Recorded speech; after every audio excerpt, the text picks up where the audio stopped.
Hi everyone. Today we're going to continue our lessons on life sciences and living organisms. We are going to focus on the owl today. Owls are birds of prey. They are consumers. They eat other living organisms like mouse and rats and voles and other birds.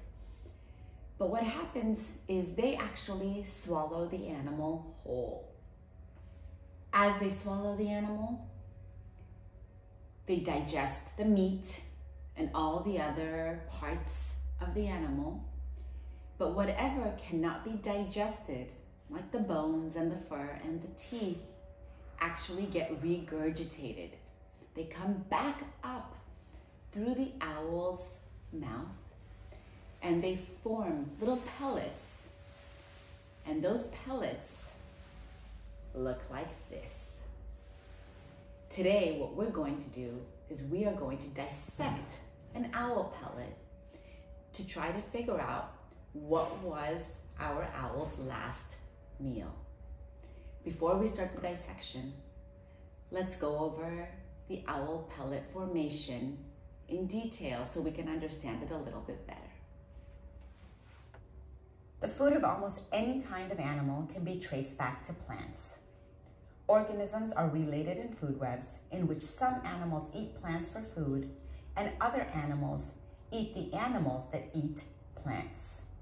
Some organisms, such as fungi and bacteria, break down dead organisms, both plants or plant parts and animals, and therefore operate as decomposers. Decomposition eventually restores, recycles some materials back to the soil. Organisms can survive only in environments in which their particular needs are met. A healthy ecosystem in which multiple species of different types are able to meet their needs and a relatively stable new life. Newly introduced species can damage the balance of an ecosystem. A food chain shows the relationship between producers, which are plants, and consumers. Those are the animals that eat the plants or that eat the other animals. Let's go over the steps of how an owl pellet is formed. Step 1, food is forced into the oral cavity where a series of muscle contractions at the top of the esophagus pull it down through the rest of the esophagus into the proventriculus. The proventriculus, also known as the first stomach, receives the food from the esophagus, secretes mucus as well as acid, and prepares the food for the move into the ventriculus. Once it's in the ventriculus, or the gizzard, this acts as the avian equivalent of teeth and grinds and pushes the food within the inner chamber. Digestible materials are separated and passed into the small intestine, while the remaining indigestible mass of fur and bone is left to form the pellet. After a period of 8 to 10 hours, the pellet travels from the ventriculus back up to the proventriculus, where the pellet is forced up through the esophagus and out through the mouth. Pellet formation is complete, and the mass of fur bones becomes a dry pellet that is collected for dissection. Pellet formation is complete with the mass of fur and bones. Owl pellets are masses of bone, teeth, hair, feathers, and exoskeletons of various animals preyed upon by raptors or birds of prey. Pellets are produced by a process called regurgitation, where the owl will swallow their prey whole or in small pieces and then regurgitate the undigestible parts back up. Owls feed early in the evening and regurgitate somewhere about 20 hours later. The weak stomach muscles of the owl form the undigested fur, hair, and bones into wet, slimy pellets. In this process, even the most fragile bones are preserved. The pellets that you have are wrapped in foil and they have been fumigated. You may use gloves and you may use your hands. They are safe to touch. Let's go over what you'll need to start the dissection. For this lab, you will need the owl pellet that was provided for you in your enrichment bag. You will need to provide a small cup of water, dissection tools, a tweezer or toothpicks. You need a clean work area to place your bones. Gloves are optional, but if you do not use gloves, make sure to wash your hands thoroughly after. And you will also need a paper towel to place some of your wastes. I am not using gloves because I find it easier to work with my hands. And remember, again, these have been fumigated, so they are safe, but I will make sure to wash my hands immediately after. First, I'm going to start off by opening up the foil and just examine the pellet.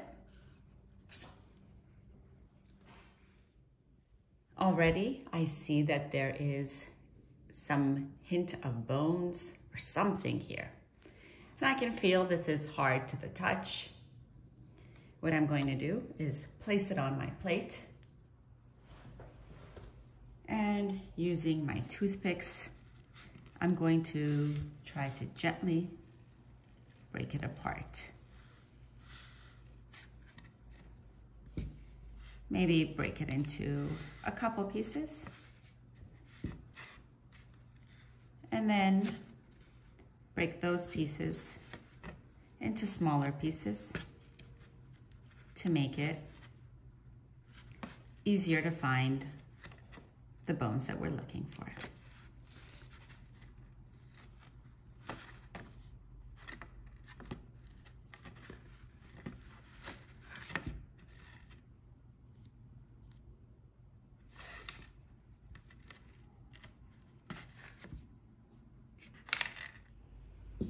Now that I have it cracked open, I'm going to bring my tweezers in and slowly take apart the bones that are sticking out, making sure not to break anything. And I'm just going to place that off to the side.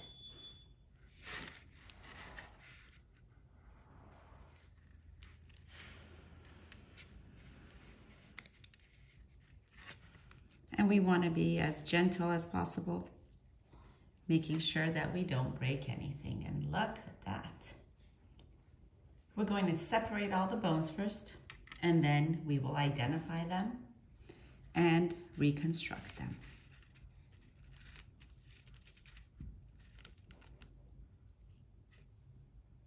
If you see fur or hair, again, you want to use your tweezers and place that off to the side on your napkin. We want to work with just bones.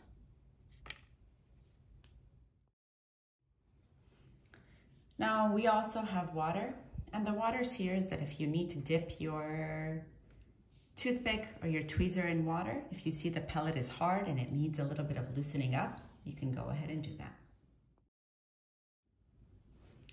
The one other thing you want to do is, as you're dissecting, keep bones that look similar together so that when we are reconstructing later, we'll have an easier time identifying.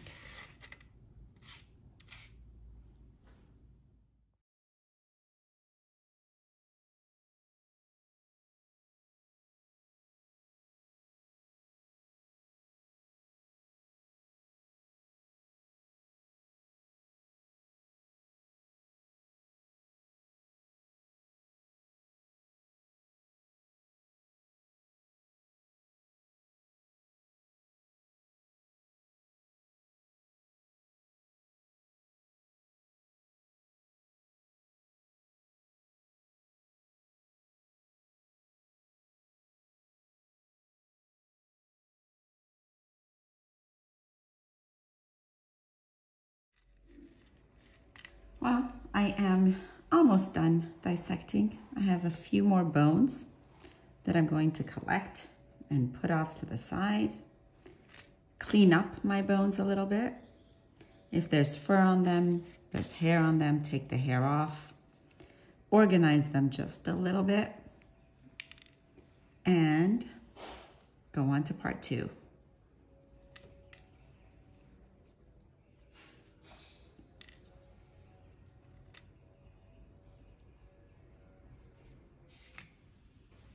Well, looking at all these bones, look at what I have found. Looking at all these bones, it looks like I have 1, 2, 3 skulls. And I have 1, 2, 3, 4, 5, 6 jaws. My owl did not just eat one animal. This is a pellet from 3 different animals. What we're going to do next is look at an owl pellet bone chart and try to identify which animals did my owl eat. Looking at the owl pellet bone chart, we have a rodent, shrew, mole, and bird, and all of their corresponding bones. The skull, the jaw, the scapula, forelimb, hind limb, pelvic bone, rib, and even their vertebrae. Now what we're going to do, try to identify and see if we can reconstruct just one of these animals. The reconstruction will look something like this. We will follow this schematic, and we want to end up with something that looks like this. This is a reconstruction from the past, but we are going to do another one today. Let's get started. For the second part of this lab, you will need all of the bones that you just dissected, glue, your 2 charts, and this chipboard that was provided for you in your enrichment bag. Before I start gluing and placing things on the chipboard, I'm going to look at my bones, try to identify them, and place them on the box that matches their shape. I have 3 skulls, and all 3 of my skulls look pretty similar. So I think they're all the same animal. And I have to decide whether this is a rodent, a shrew, a mole, or a bird.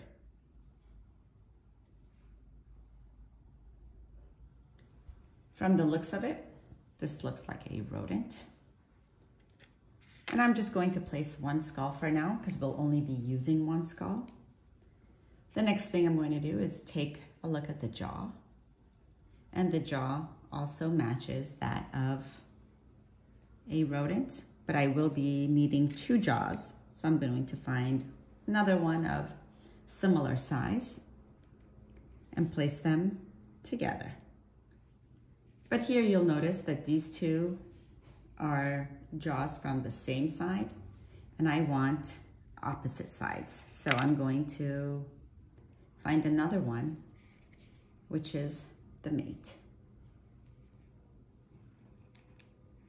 The scapula, which is the shoulder bone, always the hardest to find, always the hardest to reconstruct. I'm going to leave that for the end. Scapula always comes out somewhat broken. Now we have the forelimb. Going to find all of the bones that match. And remember, I need to have perfect symmetry, so I need to do this on both sides.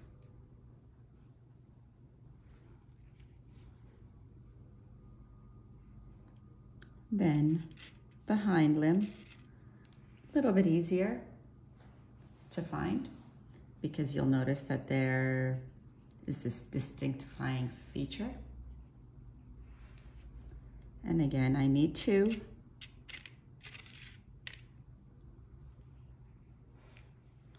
The pelvic bone, that's another one that's pretty easy to find. Again, we'll find 2 of those.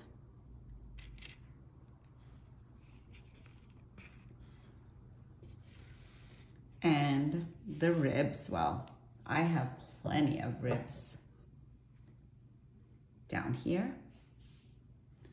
And the vertebrae, which I have plenty of as well, all through there. I am going to start reconstructing my rodent. Now that I have most of my bones laid out, not all, still have my scapula, rib, and vertebrae, I'm going to follow this chart and start placing everything onto the chipboard. If you're using glue, it's a good idea to pour the glue in a small container, and you do not need a lot of this at all.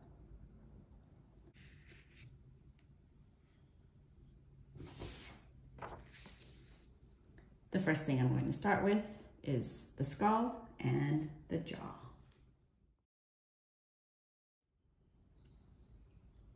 Now that I have my skull and my 2 jaws laid down, the next thing I want to do is lay down all of the vertebrae straight in the middle, and the rest will follow.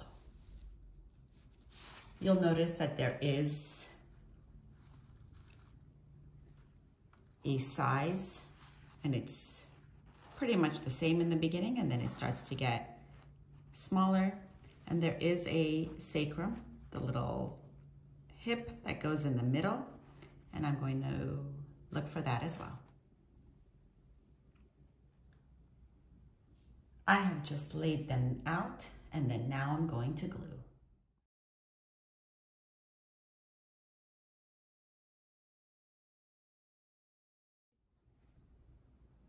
Now I have my vertebrae laid down. It's not perfect, I'm sure I don't have all of them, but this is pretty good. Next, going to look at my chart and place down the scapula, the humerus, the radius, the ulna, the metacarpals, the fingers. I don't know if I can get, but I will try.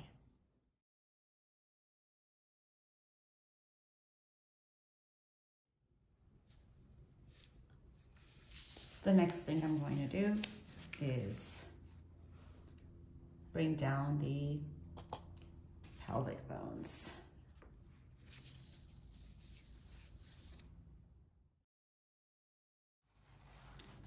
After I put the pelvic bones in, I'm going to add the femur and the fibula.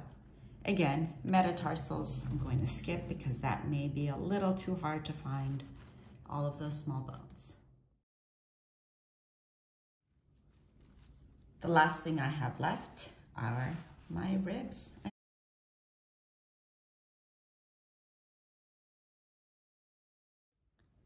Next, we're just going to let this dry.